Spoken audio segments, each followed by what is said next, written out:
एक दिवस जाणवलं, की आपण आयुष्य जगण्यापेक्षा ते मॅनेज करण्यातच जास्त बिझी झालोय. म्हणजे घर, कामं, मुलं, जबाबदाऱ्या, उद्याचं प्लॅनिंग आणि इतकं सगळं रुटीन झालंय ना, की कधी-कधी थांबून विचारायलाही वेळ मिळत नाही. आपण शेवटचं निवांत कधी जगलो होतो?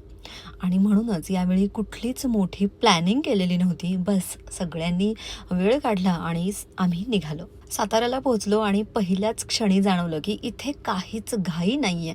ना अलार्मची घाई आहे, ना कामाची घाई आहे, ना कुठे पोहोचायची घाई आहे. फक्त सकाळची हवा, हिरवळ आणि रिसॉर्टमध्ये सगळ्यांची आपापली छोटीशी दुनिया. म्हणजे मुलं त्यांच्या गप्पांमध्ये आहेत, आमचा मोठा फरी मेंबर त्याच्या एक्सप्लोरेशनमध्ये आहे आणि आम्ही काहीही न करता वेळ घालवण्यात बिझी. मग सकाळी थोडंसं फिरलो आणि मग आली खरी गरज. ती म्हणजे आपला चहा. कुल्हड़मधला गरम चहा, मस्काबन आणि टोस्ट आणि त्याच्यासोबत सुरू झालेल्या गप्पा.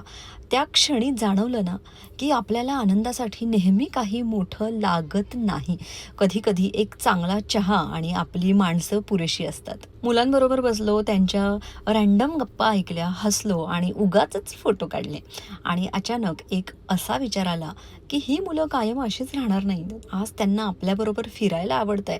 उद्या त्यांची स्वतःची एक वेगळीच दुनिया असणार आहे आणि म्हणूनच आजचे हे छोटे मोमेंट्स हेच खरं तर आपण जपून ठेवायला हवेत. दिवसभर काही एक्स्ट्रा ऑर्डिनरी केलं नाही. थोडंसं पूल साईड, थोडंसं फिरणं, मँगो ट्रीज खाली फोटोज आणि अर्थातच थांबा एक फोटो काढूया. पण कदाचित लाईफ सुंदर होण्यासाठी एक्स्ट्रा ऑर्डिनरी मोमेंट्सची सुद्धा गरज नसते.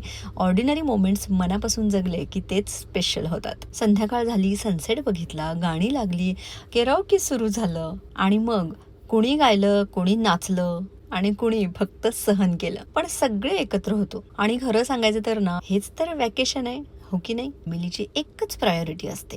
आईस्क्रीम, थोडंसं खाणं, थोडंसं फिरणं, थोडेसे फोटोज आणि मग पुन्हा तोच विचार, की आपण किती वेळा म्हणतो, नंतर करू, नंतर भेटू, नंतर वेळ काढू. पण तो नंतर नेमका कधी येईल हे कोणालाच माहिती नसतं. काही क्षण असे असतात ना, की जिथे काही बोलावसंच वाटत नाही, फक्त बघत राहावंसं वाटतं.